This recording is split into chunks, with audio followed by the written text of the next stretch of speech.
Hello, CID bureau. Madam मेरे दोस्त की मदद कीजिए, उसकी जान खतरे में है। जान खतरे में है? क्या हुआ आपके दोस्त को? मैडम शशांक कल रात से गायब है, उसका कुछ भी अता पता नहीं है। आपने मिसिंग कंप्लेंट लिखवाई?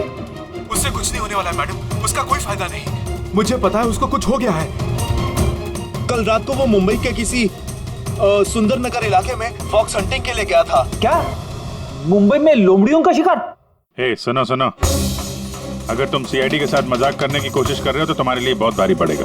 2 मिनट लगेगा तुम्हारा लोकेशन ट्रैक करने में और गिरफ्तार करने में। मैं सच में मजाक नहीं कर रहा हूँ सर, सचमुच में उसकी जान को खतरा है। आप प्लीज जाइए, उसको ढूंढिए। नाम पूछिए उसका। आप बोल कौन रहे हैं? सर मेरा नाम राजीव कुमार है। राजीव, ये फॉक्स हंटिंग ये क्या है? सर मैं आपको वो सब डिटेल में बताऊंगा, पर इससे पहले कुछ हो ना जाए। आप प्लीज सुंदरनगर जाइए, उसको ढूंढिए। राजीव सुनो, राजीव हेलो।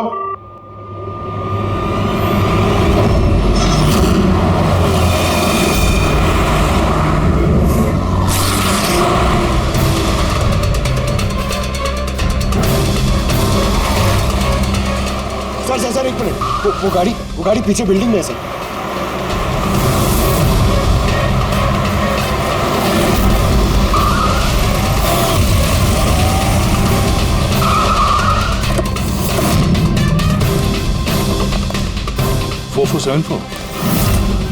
तो शशांक की गाड़ी का नंबर तो यही है। अगर ये शशांक की गाड़ी है तो फिर शशांक भी यहीं पर होना चाहिए।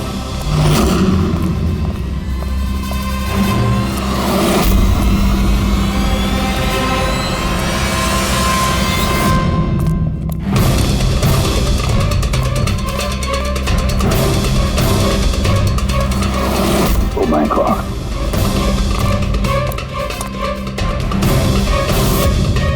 He's dead, sir. तो राजू का डर सही निकला। उसे पता था कि शशांक की जान को खतरा है। इसका मतलब राजू जानता होगा कि कौन शशांक की जान के पीछे पड़ा है। तो राजू को फोन करो।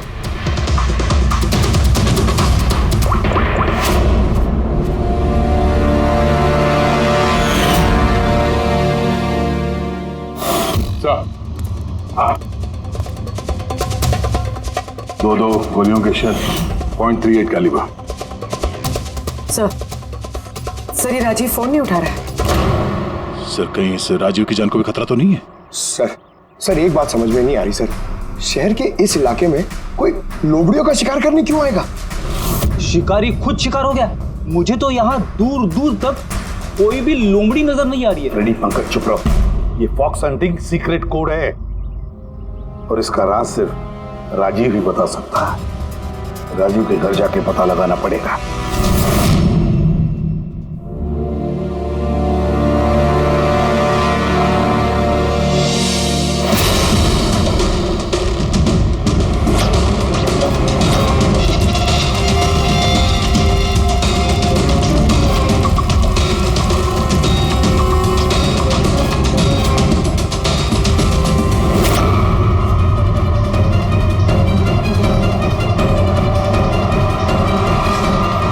He's dead.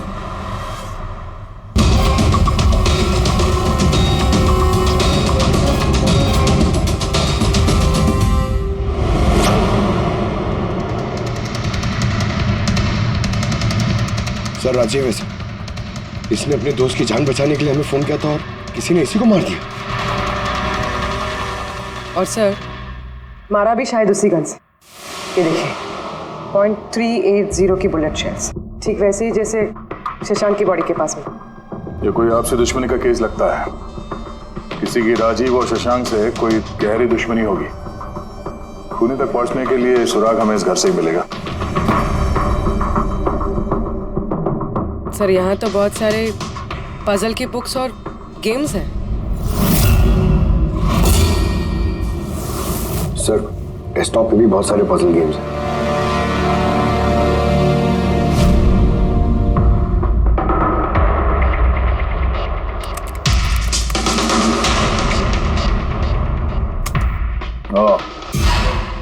लगता है इस राजीव को पहेलियां सुलझाने का बहुत शौक था। ये देखो, उसके इस लैपटॉप पे ये पजल गेम का वेबसाइट खुला हुआ है। लेकिन सर इस पजल वाली वेबसाइट में है क्या? पूर्वी, लगता है ये वेबसाइट एक ग्रुप की तरह है, ये पजल प्रेमियों का ग्रुप। इस वेबसाइट में जितने भी मेंबर्स हैं ये सब पहेलियों के शौकीन हैं। ये देखो, यहाँ पे ये पहेलियों के पिक्चर्स डाल रखे हैं और यहाँ पे ये अलग अलग तरह के पहेलियों के खेल के बारे में बात हो रही है। ये क्या? ये शशांक भी इस वेबसाइट का मेंबर था? अरे हाँ सर, लेकिन ज्यादा पुराना मेंबर नहीं था। इसने पिछले महीने ही वेबसाइट ज्वाइन की। सर, इसका मतलब वो फॉक्स हंटिंग की एक पहेली है जिसे सुलझा के ही हमें वो खूनी मिलेगा। हाँ पंकज, अब लगता है कि फॉक्स हंटिंग की अगली कड़ी हमें इस शशांक के घर पे ही मिलेगी।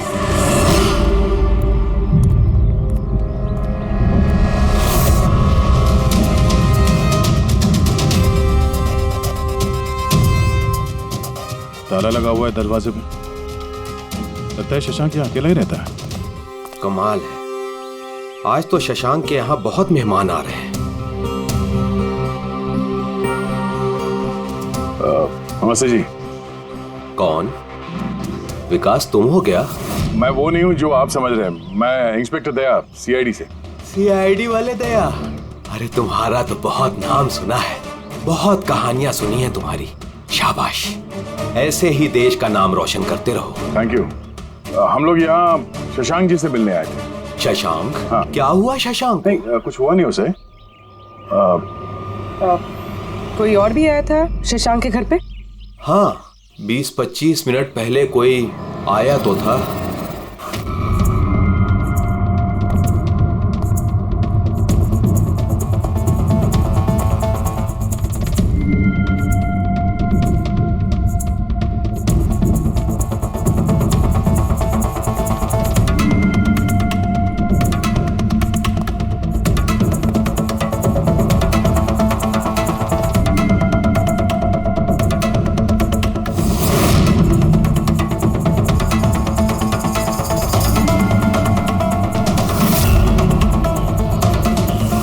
इलेक्ट्रॉनिक गैजेट्स, ये इंस्ट्रक्शन मैनुअल्स, ये सब देखकर तो लगता है कि ये शशांक एक इंजीनियर था। किसी खास तरह के गैजेट के आविष्कार की कोशिश में लगा था ये।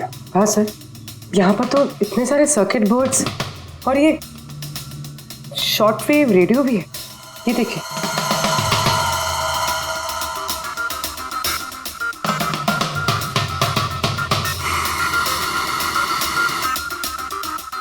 इस जगह पे सामान सब जिस तरह से बिखरा हुआ है, ऐसा लगता है कि यहाँ हमसे पहले कोई आया था इस कमरे की तलाशी के लिए। लगता है वो किसी खास चीज की तलाशी के लिए आया था।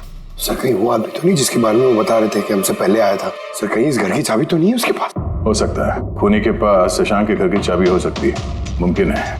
पर अहम सवाल ये है कि वो यहाँ ढूंढने क्या आया था, और जो चीज वो ढूंढने के लिए आया था वो उसे मिला है या नहीं। लेकिन सर, यहाँ पर तो इतना सारा सामान है, हमें पता कैसे चलेगा कि कोई सामान गायब हुआ भी है या नहीं? पूरी पहले तो हमें ये पता करना होगा कि राजीव और शशांक की दोस्ती कितनी गहरी थी, और ऐसे किस चीज में ये लोग फंसे थे जिसकी वजह से इनकी जान चली गई। सर, राजीव और शशांक की तो मौत हो चुकी, हमें कैसे पता चलेगा कि उनकी दोस्ती कितनी गहरी थी? पता चलेगा, पजल वाली वेबसाइट के बाकी के मेंबर से पता चलेगा। तो मतलब कभी तुम रोनी, आशीष और प्रकाश शशांक और राजीव के साथ वेबसाइट पर रेगुलरली बातें करते थे? जी एसएम सर। क्या तुम लोगों को किसी पे शक है कि उसने इन दोनों का खून किया? मालूम नहीं सर। अच्छा, ये तो मालूम होगा, ये फॉक्स हंटिंग क्या है? सर, आपको फॉक्स हंटिंग के बारे में कैसे पता? जाहिर सी बात है, ये लोमड़ी का शिकार तो हो नहीं सकता। असली बात क्या है ये बताओ। सर, मतलब समझाना इतना आसान नहीं है, ये एक लंबी कहानी है। शुरू करो कहानी। सर, कुछ 1 महीने पहले ही शशांक हमारी वेबसाइट का मेंबर बना था, पर उसे हमारी तरफ पहेलियों का शौक नहीं था। तो फिर? सर, दरअसल उसे अलग अलग तरह के गैजेट्स का शौक था, और वो ये दावा करता था कि हमारे सामने एक ऐसी पहेली रखेगा जिसे हम कभी सुलझा नहीं पाएंगे। अच्छा, तो क्या थी वो पहेली? सर, उसने खुद का एक शॉर्ट वेव रेडियो बनाया था, और अलग अलग तरह के स्टेशंस को चेक करते करते वो एक खास तरह के स्टेशन पर पहुंचा, जिस स्टेशन का नाम था नंबर स्टेशन। Number station? ये इसका नाम तो कभी सुना नहीं। अच्छा, इस पे नए गाने आते हैं कि पुराने गाने आते हैं? अजीब बात तो यही थी सर, उस स्टेशन पर कोई गाने आते ही नहीं थे, सिर्फ और सिर्फ नंबर आते थे सर। ये कैसा रेडियो स्टेशन है जहाँ पे सिर्फ नंबर्स आते हैं? सर नंबर भी हर वक्त नहीं आया करते थे, उनके आने का भी खास दिन और खास वक्त हुआ करता था। सर लगता है इन नंबर्स के बहाने कोई किसी को खास मैसेज दे रहा है, सीक्रेट मैसेज।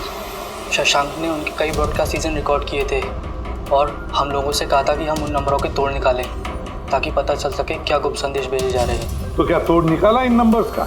नहीं सर, उनका तो सर हम तोड़ नहीं निकाल पाए, मगर राजीव ने कुछ दिन पहले बताया था कि उसे इस वेबसाइट के नंबर्स का राज पता चल गया है। तो क्या राज था उन नंबर्स का? सर वो तो राजीव ने कभी हमें बताया नहीं सर। हाँ, पर बाद में राजीव और शशांक इस बारे में अकेले में बात करने लगे थे सर। देखो, हम फॉक्स हंटिंग की बात कर रहे थे, वो बताओ। फॉक्स हंटिंग ट्रांसमीटर हंटिंग का ही दूसरा नाम है। Transmitter hunting?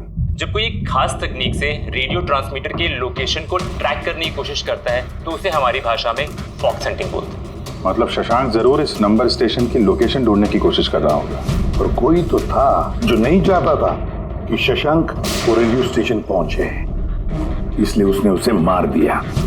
आशीष, इन नंबर्स की रिकॉर्डिंग चाहिए हमें, सारी की सारी। तो ये है हमारी सीआईडी टीम। ये इंस्पेक्टर अभिजीत, इंस्पेक्टर सर, देश के सबसे जाबाज ऑफिसर्स को कौन नहीं जानता है? ये लोकेश है, लिंग्विस्टिक्स और मैथमेटिक्स का एक्सपर्ट। भाषा और संख्याओं का इतना ज्ञान है इनके पास जो शायद ही और किसी के पास हो। तो लोकेश जी, क्या लगता है आपको, ये मोबाइल और इंटरनेट के जमाने में कोई नंबर स्टेशन का इस्तेमाल क्यों करेगा संदेश भेजने के लिए? अभिजीत, ये नंबर स्टेशन का इस्तेमाल बहुत पुराना है। इनफैक्ट सेकेंड वर्ल्ड वॉर में भी कई देश की सेनाएं ये तकनीक यूज करती थी अपने उन एजेंट्स तक पहुंचने के लिए जो दूसरे देशों में थे। हाँ, मानते हैं कि इस वक्त मोबाइल इंटरनेट का जमाना है, पर मोबाइल इंटरनेट से दिए गए मैसेजेस बहुत आसानी से ट्रेस हो सकते हैं। एग्जैक्टली, इसीलिए तो ये वही तरीका इस्तेमाल कर रहे हैं, सेकेंड वर्ल्ड वॉर वाला। अब लोकेश, पता ये लगाना है कि इन संख्याओं के पीछे असली मैसेज क्या है। Sure sir. वैसे ये मैसेजेस कौन सी रेडियो फ्रीक्वेंसी पर आए थे? 3.22 नैनोहर्ट्ज।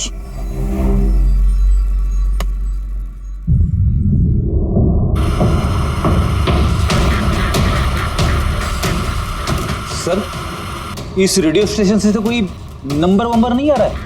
I am not surprise. I am sure मुजरिम को पता चल गया होगा कि केस अब सीआईडी के हाथ में है, इसलिए उसने अपना मैसेज देने का तरीका या फिर रेडियो फ्रीक्वेंसी चेंज की होगी। तो नया चैनल ढूंढने में कितना वक्त लगेगा? बहुत मुश्किल है दया। एक नया चैनल ढूंढना मतलब रेगिस्तान में सुई ढूंढने के बराबर है। महीनों या तो सालों भी लग सकता है। नहीं लोकेश, हमारे पास वक्त भी नहीं है उतना। एक काम करते हैं, पुराने रिकॉर्डेड मैसेजेस सुनते हैं। लोकेश जी, ये मैसेजेस हफ्ते में 4 बार भेजे जाते हैं, मंडे, ट्यूसडे, वेडनेसडे और थर्सडे को।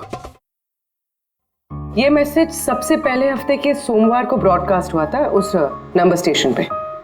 आंखों ही आंखों में इशारा हो गया।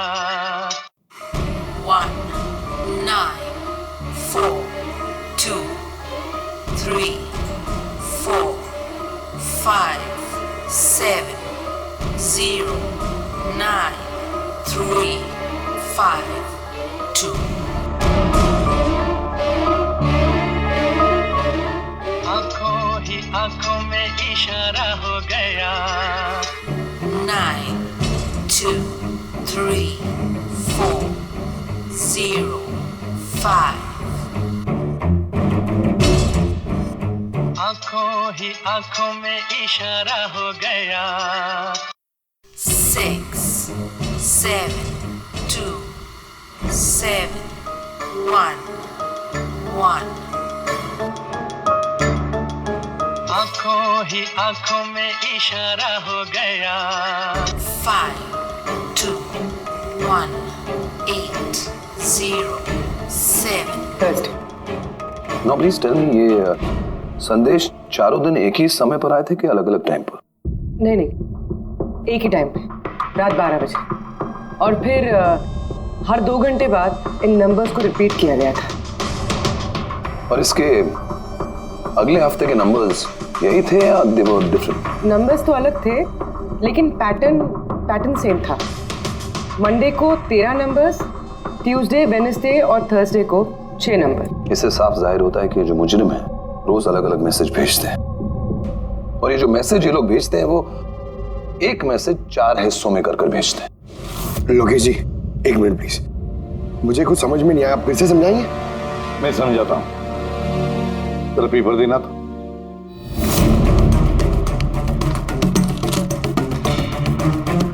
मान लो ये पूरा कागज एक मैसेज है, एक,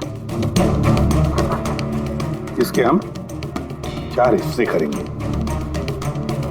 अब इस एक कागज के 4 टुकड़े हो गए, 4 हिस्से, मतलब एक मैसेज के 4 हिस्से हो गए, है ना? ये देखो,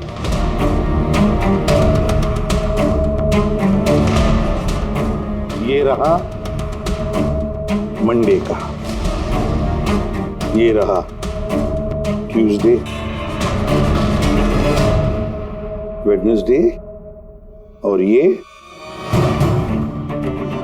थर्सडे। तब ये सोमवार, मंगलवार, बुधवार और गुरुवार, ये 4 हिस्से जब एक होते तो एक पूरा मैसेज उनको मिलता था, है ना लोकेश? अभी नंबर्स को देखकर क्या लगता है तुम्हें, क्या मतलब है उसका? सर, ये नंबर्स के पीछे छुपा राज जानने के लिए मुझे वन टाइम पैड की जरूरत पड़ेगी।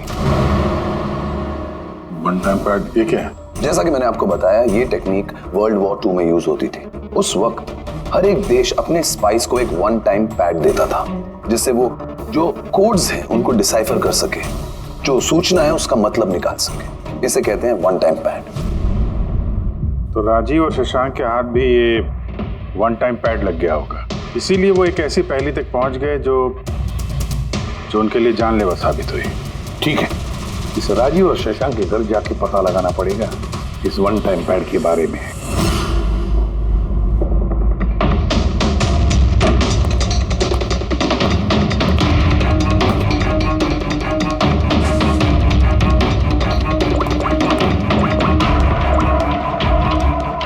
हेलो अभिजीत सर, यहाँ पर तो कोई कागज नहीं है। आपको कोई कागज मिला? हम लोग शशांक के घर में ही हैं, देख रहे हैं। कौन शशांक? कौन है यहाँ? आप आइए, पहचाना? इंस्पेक्टर दया। अच्छा, सीआईडी वाले दया। आप यहाँ कुछ काम थे यहाँ? हाँ, वो शशांक मेरी इलेक्ट्रिक केतली लेकर आया था कुछ दिनों के लिए, वही लेने के लिए आया था। पंकज सर, देखो वहां पे कोई इलेक्ट्रिक केटल है क्या? सर, ये इलेक्ट्रिक केटल तो शशांक की है, इंटरनेट से मंगाई उसने, ये बिल है साथ में। नहीं, ये इलेक्ट्रिक केतली मेरी ही है। लगता है आपको कोई गलतफहमी हो रही है, ये केटल तो शशांक ने खरीदा था। नहीं दया, मुझे कोई गलतफहमी नहीं हो रही है। तुम्हारा ये ऑफिसर या तो झूठ बोल रहा है और या मेरी तरह अंधा हो चुका है। अरे बदतमीजी क्यों कर रहे हैं? मुझे दिखाई देता है और मैं झूठ नहीं बोलता हूँ। यहाँ पे बिल्स हैं, ये इलेक्ट्रिक केटल, इलेक्ट्रिक कंपोनेंट्स, ये सर्किट बोर्ड और ये किताबों का बिल। क्या कहा?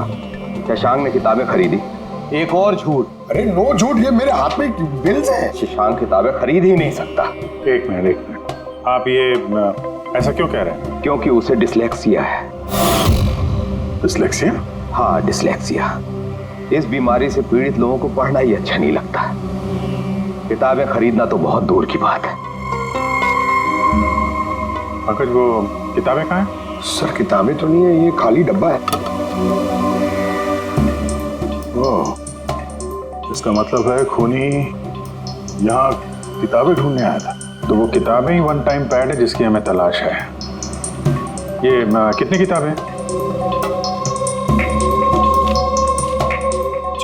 4 हफ्ते के लिए 4 किताबें। कौन कौन सी बुक्स हैं? तो ये है वो 4 किताबें जो शशांक के लिए ओटीपी का काम कर रही थी। Bye bye son, high like a kite, the great cyber heist, stone age. और इन्हीं किताबों में वो मैसेजेस भी छुपे हैं जो मुजरिम एक दूसरे को भेज रहे थे। सर सोमवार को ये लोग 13 नंबर्स भेजते हैं, यानी इन 13 नंबर्स का मतलब इन किताबों से मालूम पड़ेगा। मालूम पड़ेगा नहीं पूर्वी, मालूम पड़ गया समझ लो। देखो जैसे इंसानों की उंगलियों के निशान फिंगरप्रिंट्स एक जैसे नहीं होते, किसी के भी एक जैसे नहीं होते, वैसे ही हर किताब का अपना एक ISB नंबर होता है, इंटरनेशनल स्टैंडर्ड बुक नंबर। वो दो किताबों का एक जैसा हो ही नहीं सकता। और ISB नंबर 13 डिजिट का होता है। किताब के पीछे ये बारकोड देख रहे हो, इसके नीचे लिखा हुआ है। इसे किताब का बारकोड भी कह सकते हैं। वैसे ये नंबर दूसरे तीसरे पेज पे भी लिखा रहता है, ISB नंबर। सर मतलब इन ISB नंबर्स को इंटरनेट पे सर्च करके मुजरिम को सबसे पहले ये पता लगता है कि किताब कौन सी खरीदनी है। एग्जैक्टली। और फिर उस किताब के ISB नंबर से वो लोग अपना सीक्रेट मैसेज ढूंढ लेते हैं। तो जो पहले सोमवार को ISBN नंबर भेजा गया था सर, वो है ये 19423457099352। पूर्वी जरा चेक करो इन चारों किताबों में से ये ISBN नंबर किसका है।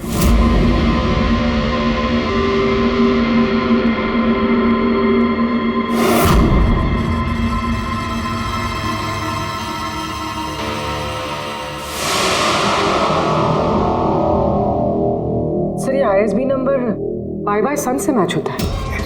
अरे वाह सर, ये तो बहुत आसान है, इसे तो कोई भी समझ सकता है। एग्जैक्टली।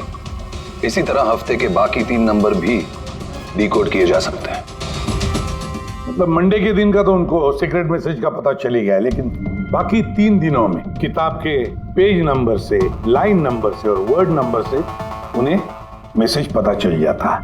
सर ये ट्यूसडे को आया message 923405, 92 page number 34 line 05 word, मतलब 92 नंबर पेज पे 34 लाइन 5वां वर्ड। ठीक उसी तरह से हर हफ्ते एक नई किताब और एक नया संदेश।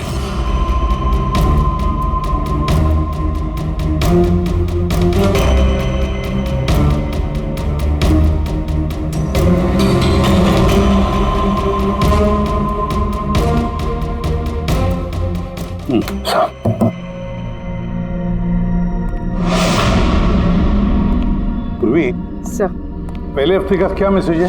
सर इस बाइबरसन किताब से जो पहले हफ्ते का मैसेज है वो है kidnap money bags junior. Kidnap money bag. Sir दूसरे हफ्ते आया था, ये किताब का नाम है द ग्रेट साइबर हाइस्ट। इसका मंगलवार को आया था सर रैंसमवेयर, और वेडनेसडे को अटैक, और थर्सडे को आखिरी मैसेज आया था ट्रिंग ट्रिंग ट्रिंग ट्रिंग। और तीसरे हफ्ते की किताब है sir high like a kite. High like a kite. और इसका संदेश है कंसाइनमेंट। कंसाइनमेंट जी सर। बीच बीच साउथ बीच। सर ये जो चौथी किताब है, इस हफ्ते की किताब द स्टोन एज, इसका मैसेज जो है ट्यूसडे के लिए black forest. Black forest. Wednesday का है गोज। बस इतना ही है सर, इट्स इनकम्प्लीट। आज गुरुवार है सर, ये अधूरा संदेश आज रात पूरा किया जाएगा। हाँ अभिजीत, अब तक जितना भी मैसेज आया हमारे पास अच्छी तरह से स्टडी करके देखना पड़ेगा ये क्या खिचड़ी पक रही है। सर ये पहला message kidnap money bag junior, ऐसा लगता है ये मैसेज अजिंक्य जी के लिए। अजिंक्य के लिए ही है दया, क्योंकि अजिंक्य सबसे बड़ा फाइनेंसर है फिल्मों का, और उसका निकनेम भी मनी बैग है। किडनैप मनी बैग जूनियर, शायद कोई अजिंक्य के बेटे को किडनैप करना चाहता है। जूनियर? हाँ हो सकता है, बिल्कुल हो सकता है अभिजीत। फिर अगला मैसेज है रैंसमवेयर अटैक ट्रिंग ट्रिंग, यार ये ड्रिंक तो हमारी देश की सबसे बड़ी टेलीकॉम कंपनी है।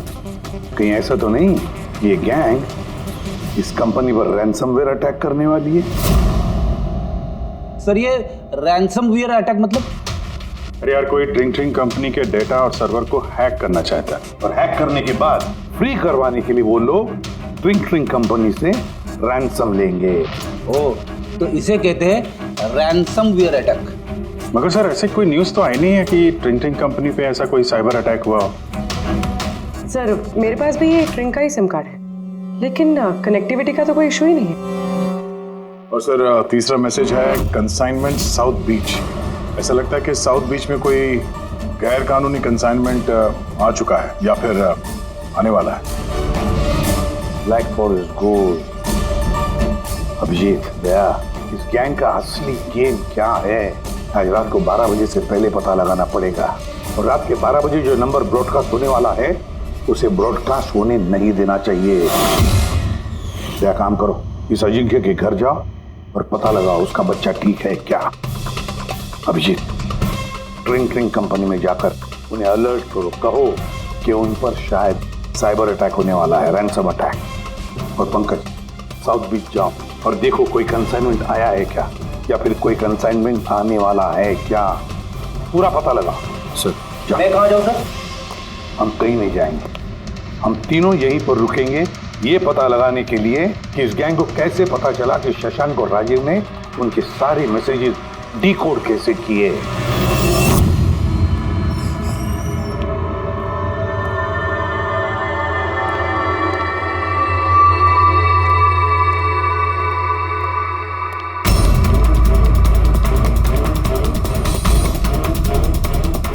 Personal files encrypted.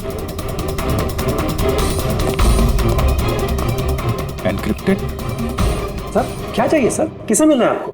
फिलहाल सबसे सीनियर कौन है इस ऑफिस में? सर सभी सीनियर्स यहीं पे हैं, सीईओ और कंपनी के मालिक भी यहीं पे है, बट अभी वो लोग एक अर्जेंट मीटिंग में बिजी है। कहाँ चल रही मीटिंग? देखिए अभी आप उनसे नहीं मिल सकते। कहाँ चल रही है मीटिंग? सर वो वहाँ पे कॉन्फ्रेंस रूम में। किसी को कानो कान खबर नहीं होनी चाहिए इस अटैक की, मीडिया वालों को तो बिल्कुल नहीं तो मार्केट में हमारा नाम खराब हो जाएगा। ये बात बाहर नहीं जानी चाहिए, समझे? Thank you. जिसका डर था वही हुआ, गैंग कामयाब हो गया इस अटैक में। हेलो दया, अब देखते हैं शशांक के बाद और कौन कौन से लोग इस वेबसाइट के मेंबर बने हैं। जो इनमें से कोई एक है जिसने शशांक के बारे में अपनी गैंग को पूरी इंफॉर्मेशन दी है। सर शशांक के साथ 2 लोग जुड़े इस वेबसाइट से, कवि और रोनी। कवि और रोनी, इनकी डिटेल है क्या? देखो सर ये कवि थाने में रहता है और इसकी किताबों की एक दुकान है। कवि की किताबों की दुकान है तो फिर उसके लिए ISB नंबर, मेरा मतलब है इंटरनेशनल स्टैंडर्ड बुक नंबर का इंतजाम करना तो बाएं हाथ का खेल है।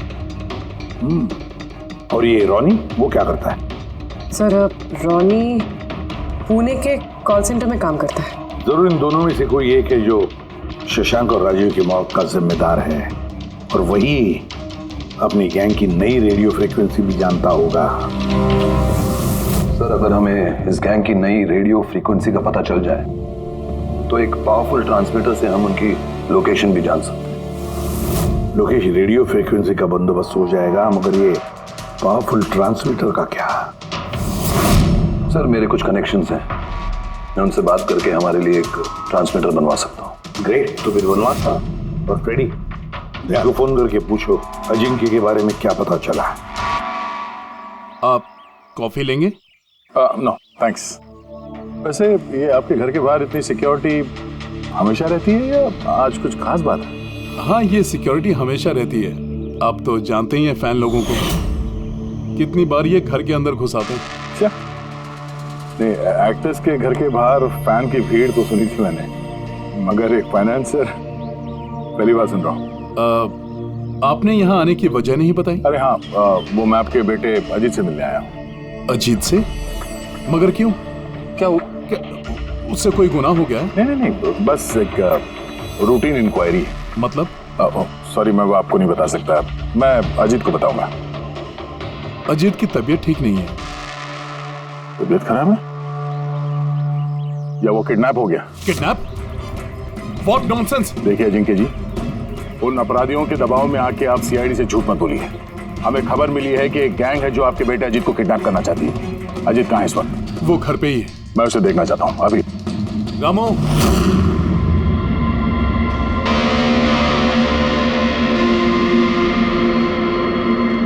अब तो तसल्ली हो गई। मैंने आपसे कहा था ना मेरा बेटा घर पर ही है, उसकी तबीयत ठीक नहीं है। जाओ बेटा, कमरे में जाके आराम करो। एक मिनट,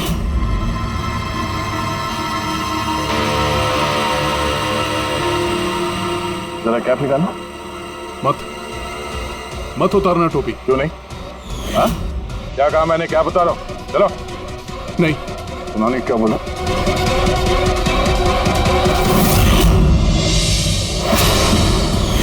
तो तुम्हारे कान को क्या हुआ?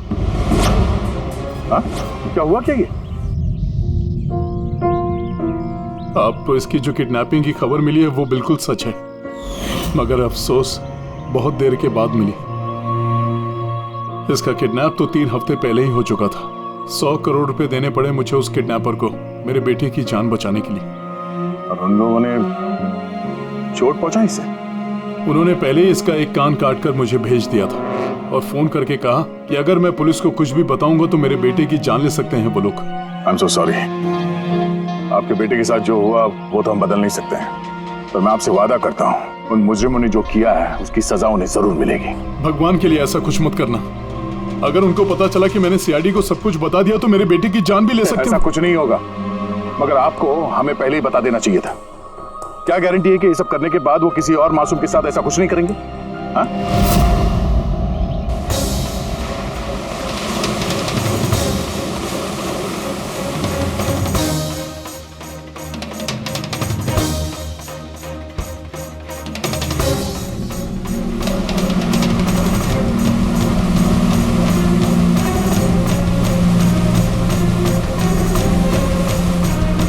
अगर वो कंसाइनमेंट आ चुका है और डीलिंग हो चुकी, फिर तो कोई सुराग मिलना चाहिए यहाँ पर।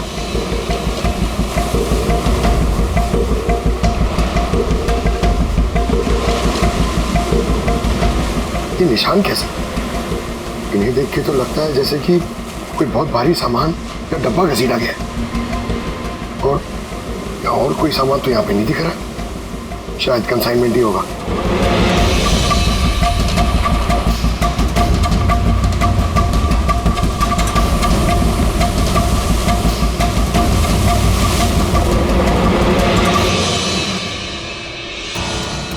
आपके पास तो काफी अच्छा कलेक्शन है किताबों का मिस्टर कवि। आप लोग यहाँ मुझे बुला लिया होता मैं भी आ जाता। हम लोग वीडियो चैट भी कर सकते थे फिर से। लगता है आपको हमारे यहाँ पर आना पसंद नहीं आया। जी नहीं, ऐसी बात नहीं है। क्या लेंगे आप लोग, चाय या ठंडा? चाय ठंडा तो बाद में ले लेंगे, फिलहाल तो हम लोग किताबें लेने आए हैं। मिलेगी? हाँ, क्यों नहीं। बोलिए कौन सी किताब चाहिए आपको? हमें 4 किताबें चाहिए। Bye bye son, the great cyber heist, high like a kite और स्टोन एज। क्या हुआ? किताबों का नाम सुन के नानी याद आ गई? अरे कोई अपनी दुकान से इस तरह भागता है भला? मैडम वो लोग बहुत खतरनाक लोग हैं मैडम, वो मुझे मार देंगे। अगर सच नहीं बोलोगे तो फांसी पे चढ़ोगे। शशांक और राजीव के खून के जुर्म। नहीं, मैंने उनका खून नहीं किया। मुझे तो बस उन पर नजर रखने के लिए कहा गया था। किसने कहा था नजर रखने के लिए? कवि! कवि! हाँ, कवि! 6.21 नैनोहर्ट्ज। क्या? लेकिन कवि 6.21 नैनोहर्ट्ज। अब इससे पहले कि इस हफ्ते का आखिरी संदेश वो लोग भेजे और एक जुर्म करें, हमें इस गैंग को रोकना होगा। और सर, जितने भी जुर्म इस गैंग ने किए हैं सब के सब वीकेंड में किए हैं। शुक्रवार, शनिवार, रविवार। हाँ, मतलब गुरुवार के दिन आखिरी संदेश आ जाएगा और फिर फ्राइडे और सैटरडे, शुक्रवार और शनिवार के दिन वो लोग जुर्म कर देंगे। और सर, जुर्म सिर्फ एक तरीके का नहीं है, अलग अलग तरह का। ये kidnapping, cyber extortion. Sir forensic lab से आ रहा हूँ। डॉक्टर सालुंके को रेत से कोकेन की ट्रेसेस मिले सर। माय गॉड, बीच में ड्रग स्मगलिंग चल रही। न जाने किन किन गुनाहों से जुड़ी हुई है ये गैंग। देश की सुरक्षा को ध्यान में रखते हुए हमें इस गैंग को जल्द से जल्द खत्म करना ही होगा। Sir, transmitter 6.21 nanohertz, right? 6.21 nanohertz. तो हम इस गैंग के रेडियो फ्रीक्वेंसी तक पहुंच सकते हैं। अब आएगा मजा। अब हम फॉक्स हंटिंग करेंगे।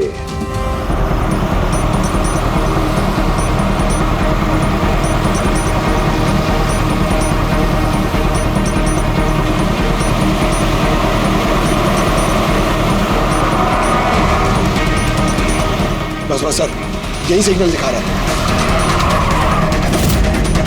सर। बस ये रेड डॉट मिल जाए। देखो रेड डॉट कहां पे है।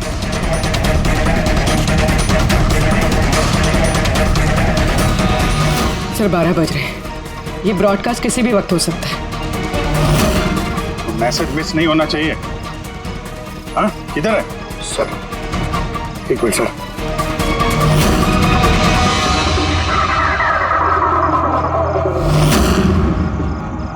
सर हाँ, एक मिनट सर, इधर है सर। आंखों ही आंखों में इशारा हो गया।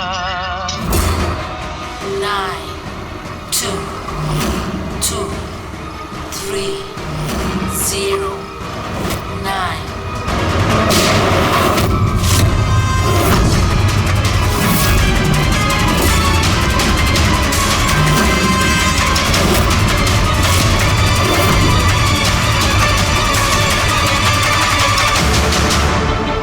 Oh no, इसने तो अपने आप को गोली मार ली है।